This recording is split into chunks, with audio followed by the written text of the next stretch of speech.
Good afternoon, everybody. I'm over here in the Middle East at the moment and it's very hot, so I thought I would actually take this video outside just to cool down a wee bit. Just thought I'd give you my weekly roundup of what's been going on this week. Been a pretty exciting week because I got some news. Drum roll. We got our offer accepted on our first large commercial conversion, which is a huge step forward for USA. Obviously, the headlines to kind of tell you, obviously I can't tell you everything until it's gone into legals, but it's a 50,000 square foot property right in town centre in North East. It's going to be somewhere between 49 and 51 mid to high end apartments, and we're going to have 12,000 square foot of commercial space on the ground floor. So really cool mixed use, mixed tenure, so we'll have mix of private and social. That's really important to our product model.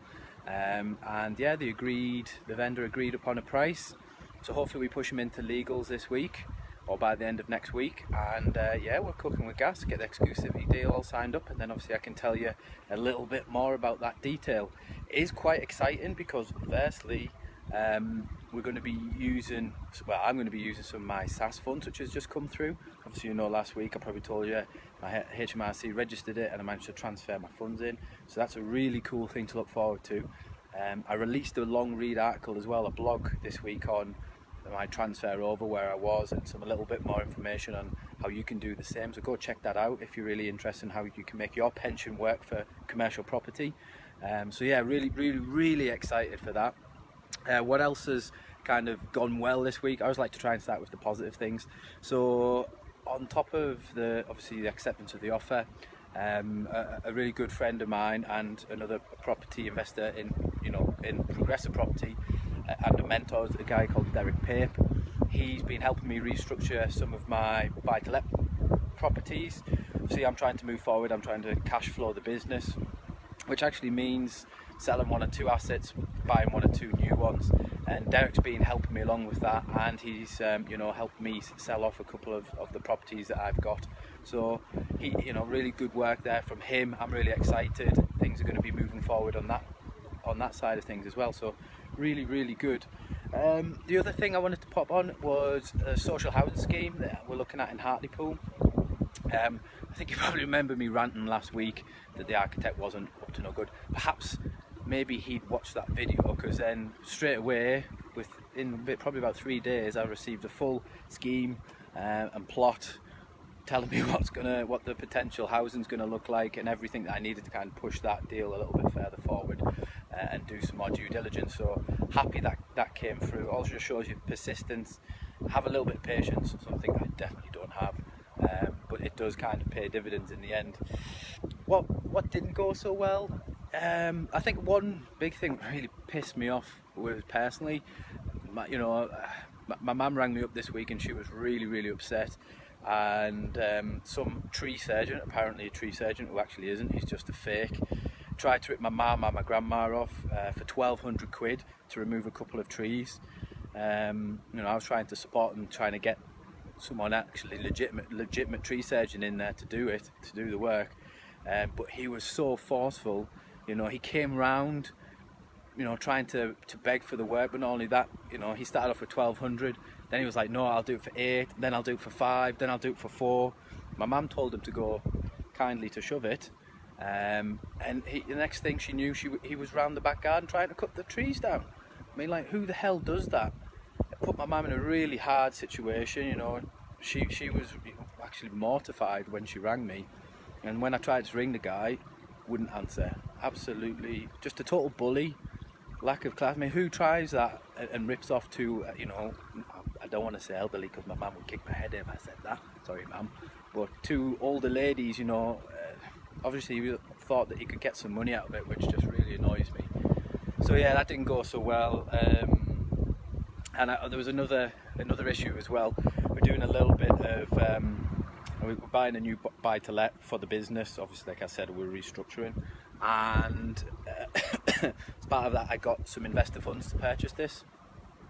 And we're going through the purchasing exercise, and obviously as part of the solicitor's due diligence, they need to check that my friend isn't a terrorist or a drug smuggler from Colombia.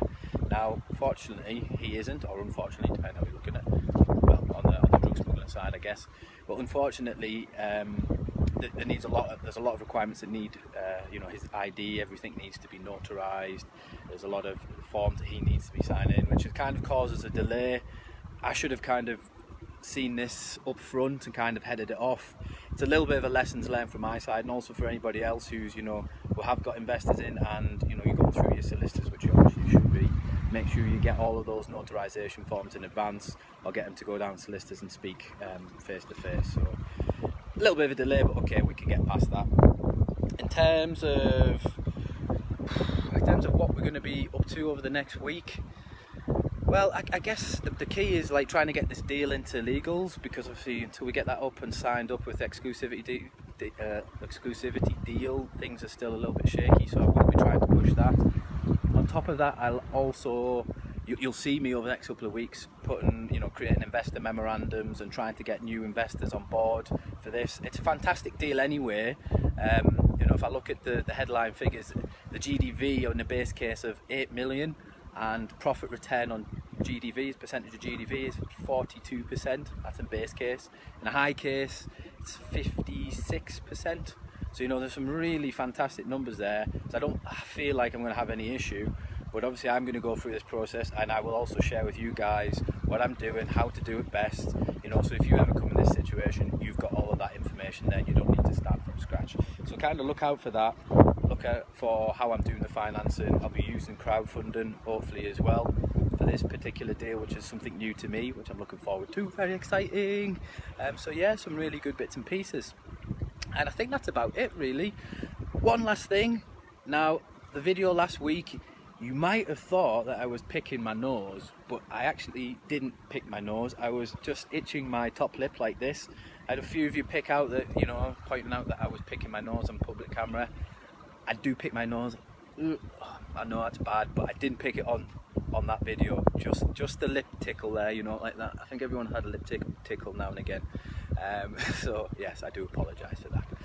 Finally, I'm going to add a new thing, which is a shout out. A really good friend of mine, Sammy Khalil. He's a recruiter over in London. He works in deep learning and computer vision. I have no idea what deep learning and computer vision is, but he's very, very good at it, and he pointed out a few things and helped me along the way last week. So thank you very much, Mr. Khalil. Hope you're having a fantastic day and have a great weekend, and that goes for the same for everybody else. Have a great weekend, and catch you later on.